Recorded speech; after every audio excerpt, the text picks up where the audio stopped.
Sir నమస్తే sir. Present Tirumala laddu గురించి వివాదం నడుస్తుంది. సో జగన్ ఇదంతా ఆరోపణలే అని అంటున్నారు. దాని గురించి మీ అభిప్రాయం?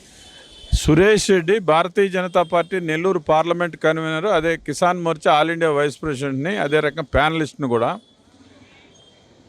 గత 5 సంవత్సరాల్లో తిరుమల తిరుపతి దేవస్థానం అక్కడ ఆగమ శాస్త్రంలో ఉన్నటువంటి అనేక లోపాలతో పాలకవర్గం హిందువుల మనోభావాలు దెబ్బతీసేటువంటి విధంగా అనేక ప్రయత్నాలు చేసింది. అందులో భాగంగానే ఇవాళ లడ్డూ ప్రసాదంలో కూడా ఇవాళ అనేక రకాలైనటువంటి మాంసపు కొవ్వులు ఎన్ని ఉన్నారంటే హిందువుల మనోభావాలు తీవ్రంగా గాయపడడం జరిగింది.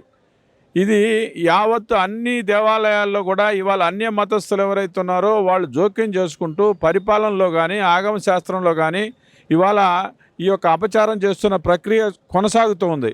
అందువల్ల దీనిపైన పూర్తి స్థాయిలో సిబిఐ జరిపి దీని వెనక ఎవరి కుట్ర జరుగుతుంది, హిందూ మనోభావాలు దెబ్బతీసేటువంటి ఒక ప్రక్రియ జరుగుతుంది. కాబట్టి సమగ్రమైనటువంటి ఒక దర్యాప్తు జరిపి కోటాను కోట్ల మంది హిందువుల యొక్క మనోభావాలని గౌరవించి ఈ యొక్క దోషులు ఎవరైతే ఉన్నారో వాళ్ళ కఠినమైన శిక్షలు విధించాలని కోరుతూ ఇవాళ ధర్మాచార్యులతో కలిసి ఇవాళ కలెక్టర్ గారికి రాష్ట్ర ప్రభుత్వానికి వినతి పత్రం ఇవ్వడం జరిగింది.